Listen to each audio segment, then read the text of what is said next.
The moment my niece threw her drink on my birthday outfit, everyone at the table laughed. My own mother smiled. My sister didn't even apologize. Then my 17-year-old niece looked me straight in the eyes and said, "Now you look as cheap as you really are." For a few seconds, the entire restaurant went silent. Everyone expected me to cry, argue, or create a scene. But I didn't. I simply smiled. Because they had no idea what I had discovered that morning. They had no idea that the credit card my sister used for years, the one paying for her luxury lifestyle, was connected to me. And that night, while they were still celebrating my humiliation, I made one phone call that changed everything. The next morning at 7:50 a.m., my niece woke up to something she never expected. Before we continue, make sure to hit like and subscribe. And really, I'm curious, where are you watching from? Drop your country name in the comments. I love seeing how far our stories travel. Now, let's dive into today's story. My name is Olivia Carter. I'm 29 years old, and I work as a marketing designer in Seattle, Washington. For most of my adult life, I was the person my family called when they needed something. A last-minute favor, an emergency payment, help with a bill, or someone to fix a problem they created themselves. And for a long time, I convinced myself that was what family was supposed to be. I grew up believing that love meant showing up, even when nobody showed up for you. I thought being the responsible one was something to be proud of. I thought if I kept helping, kept forgiving, and kept staying quiet, eventually my family would see my value. But I was wrong. My older sister Jessica had always been the golden child in our family. She was the outgoing one, the one everyone noticed when she walked into a room. My mother loved telling stories about Jessica's achievements, her personality, and how special she was. I was different. I was the quiet daughter, the one who worked hard, stayed out of trouble, and figured things out on my own. Nobody called me special. Nobody celebrated my sacrifices. They just expected more from me because they knew I would always handle it. Jessica's daughter, Emma, was raised the same way her mother was. She was smart, confident, and honestly, she could be charming when she wanted to be. But she also learned very early that people would excuse her behavior. If Emma was rude, people laughed.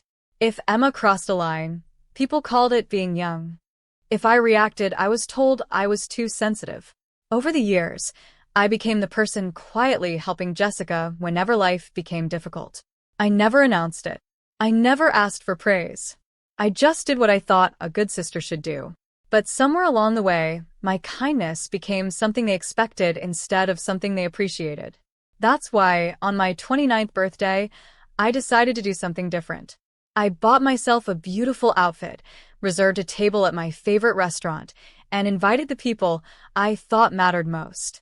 I remember standing in front of my mirror that evening, looking at myself and feeling proud for the first time in a long time. I had no idea that by the end of that night, the dress I was so excited to wear would become the reason I finally stopped letting my family walk over me. When I arrived at the restaurant that evening, I honestly believed it was going to be one of the rare nights where I could simply enjoy myself. The table was decorated with small candles, flowers, and a birthday card sitting beside my plate. The restaurant was warm and beautiful, with soft music playing in the background and people laughing around us. For a moment, I felt happy. I looked around the table and saw my family sitting there, and a part of me hoped maybe things were finally changing. Maybe this year would be different. Maybe my birthday would not turn into another reminder that I was always the one giving and never the one receiving. But within the first 30 minutes, I started noticing the little things. Jessica barely asked how I was doing. My mother spent most of the conversation talking about Emma's latest achievements, how she was getting better grades, how popular she was, how everyone loved her. And Emma sat there scrolling through her phone, occasionally looking up at me with a small smile that never felt genuine. Then she looked at my dress. "Is that really what you chose to wear for your birthday?" she asked. The table became quiet for a second. I laughed lightly, hoping she was joking. "I like it," I said. Emma tilted her head and smiled. "It's just, I thought you would wear something nicer. You always say you're doing so well." I felt my cheeks get warm, but I ignored it. That was something I had become good at over the years, ignoring things that hurt. I changed the subject and tried to enjoy the evening. A few minutes later, the waiter brought drinks for everyone. I was talking to my mother when suddenly I felt something cold hit my dress. For a moment, I didn't even understand what happened. Then I looked down. My entire outfit was covered with a dark stain from Emma's drink. The restaurant seemed to go silent. I looked up, expecting shock, expecting an apology, expecting someone to say, "Emma, what did you do?" Instead, Emma just stared at me. And then she smiled. "Oh my gosh," she said. "Now you look as cheap as you really are." I couldn't believe what I had just heard. My own niece had humiliated me in front of everyone on my birthday. But what hurt more was what happened next. My mother looked at my ruined dress, then looked at Emma. And she laughed. "Olivia, don't make such a big deal out of it," she said. She was just joking. Jessica didn't apologize either. She just shrugged and said, "You know how Emma is." That was the moment something inside me changed. Because it was never about the dress. It was never about the drink. It was about realizing that the people sitting across from me were comfortable hurting me because they believed I would always forgive them. I looked around the table, took a deep breath, and smiled. Not because I was okay, but because for the first time, I knew exactly what I needed to do next. I stood up, picked up my bag, and walked away from my own birthday dinner. When I got home that night, I didn't cry. That surprised me more than anything. A few years earlier, something like this would have destroyed me. I would have spent hours wondering what I did wrong, replaying every word, trying to figure out how I could make things better. But that night was different. I stood in my bedroom, looked at the stained dress hanging over a chair, and realized something I should have understood years ago. I was not hurt because of a drink being thrown on me. I was hurt because I finally accepted that my family didn't see me the way I saw them. To me, they were my family. To them, I was a resource, someone they could call when things became difficult, someone who would quietly solve problems without asking for anything in return. And the truth was, I had allowed it for far too long. For years, I had been helping Jessica in ways nobody knew about. When she was struggling after losing her job, I covered her rent for several months. When Emma needed expensive school supplies and activities, I paid for them. When Jessica's car needed repairs, I handled the bill because she told me she was going through a difficult time. I never told my mother. I never told friends. I never expected a thank you, because I believed family helped each other. But somewhere along the way, helping became an obligation. Jessica stopped asking if she could borrow money. She started assuming I would handle things. The worst part was that I didn't even realize how normal it had become. I had a separate credit account that I allowed Jessica to use for emergencies. It started years ago when she was struggling, and I wanted her to have a safety net. But over time, that safety net became a lifestyle. Dinner reservations, shopping trips, luxury purchases, things that had nothing to do with emergencies. I noticed the charges, but I ignored them. Every time I thought about bringing it up, I convinced myself that confronting my sister would create unnecessary drama. So I stayed quiet. Until my birthday. Until my niece looked me in the eyes and insulted me.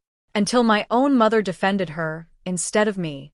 That night, sitting alone in my apartment, I opened the account statement and looked through every transaction. For the first time, I wasn't looking at it like a sister. I was looking at it like someone who finally respected herself. And what I saw made my decision much easier. I wasn't going to punish Jessica. I wasn't trying to hurt my family. I was simply done paying for people who didn't even value me. And before I went to sleep that night, I made the choice that would change everything. The next morning, I woke up earlier than usual. For a few minutes, I just stared at the ceiling, thinking about everything that had happened. Part of me was still hoping I would wake up and realize the birthday dinner had been a bad dream. But it wasn't. The hurtful words, the laughter, the way my mother looked at me like I was the problem, all of it was real. I walked into my home office, opened my laptop, and looked at the account one more time. For years, I had been afraid of this moment. I was afraid that saying no would make me a bad sister. I was afraid that setting boundaries would make me selfish.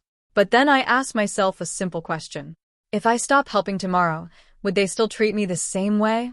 And deep down, I already knew the answer. So, I made the decision. I removed Jessica's access to the credit account. I didn't send an angry message. I didn't write a long speech. I didn't insult her. I simply made the change and sent her one short text. Jessica, I think it's time you start handling your own responsibilities. I won't be able to continue covering expenses anymore. That was it. Within 5 minutes, my phone started ringing. Jessica. Then again. Then again. I watched the screen light up, but I didn't answer immediately. For once, I wasn't rushing to fix someone else's problem. Eventually, I picked up. Are you serious? Jessica said before I could even say hello. Her voice wasn't sad. It wasn't apologetic. It was angry. She told me I was being dramatic. She said I was ruining things over a little joke Emma made. A joke. That word hurt more than I expected. Because to them, everything was always a joke when I was the one being hurt. I calmly told her this wasn't about one night. It was about years of feeling disrespected while still being expected to help. She laughed and said, "Wow, Olivia. I never thought you could be this cold." That sentence almost made me laugh. Cold? The same people who had ignored my feelings for years were suddenly shocked when I finally protected them. Then my mother called. She said I was embarrassing the family. She said families should support each other. And that was when I finally said what I had been holding inside for years. Supporting someone doesn't mean allowing them to hurt you. There was silence. For once, nobody had an answer. And in that quiet moment, I realized something important. I wasn't losing my family by setting boundaries. I was finally finding myself. The next morning, I woke up expecting another day of uncomfortable silence. I thought maybe Jessica would ignore me for a while. Maybe my mother would send a few angry messages, and eventually everyone would move on. But I was not prepared for how quickly everything would change. At exactly 7:50 in the morning, my phone started ringing. It was Jessica. Then my mother. Then Jessica again. I looked at the screen and already knew something had happened. When I finally answered, I didn't even get a chance to say hello. "Olivia, what did you do?" Jessica shouted. Her voice sounded completely different from the night before. The confidence was gone. The attitude was gone. For the first time, she sounded worried. She told me Emma had woken up and tried to use the card connected to the account. The payment had been declined. Apparently, Emma had plans with her friends that morning and expected everything to work like it always did. But this time it didn't. And that was when Jessica realized I wasn't threatening to make a change. I had already made it. She started blaming me immediately. She said I was humiliating her daughter. She said people would think their family was struggling. She said I had no idea how much damage I was causing. I listened quietly, because what she called damage was actually just the moment they had to face reality. For years, I had protected them from consequences. I had stepped in before problems became serious. I had paid bills before they became emergencies. I had fixed situations before anyone else even noticed they were broken. But the truth was, every time I saved them, they became more comfortable depending on me. And every time they disrespected me, they became more confident that I would stay. Not anymore. I told Jessica, I didn't take anything away from you. I simply stopped providing something that was never guaranteed. She went quiet. Then she said something I will never forget. "You're really choosing yourself over your family?" I looked around my apartment at the peaceful life I had built and realized how strange that question sounded. Because I had spent years choosing them. I had chosen their problems, their emergencies, their comfort, their happiness. And somehow nobody noticed when I was the one hurting. So I answered honestly, "Yes, Jessica. For once, I am choosing myself." There was silence on the other end. And that silence told me everything. They weren't angry because I had hurt them. They were angry because I had finally stopped allowing them to hurt me. A few days after my birthday, my mother asked me to meet her and Jessica. At first, I almost refused.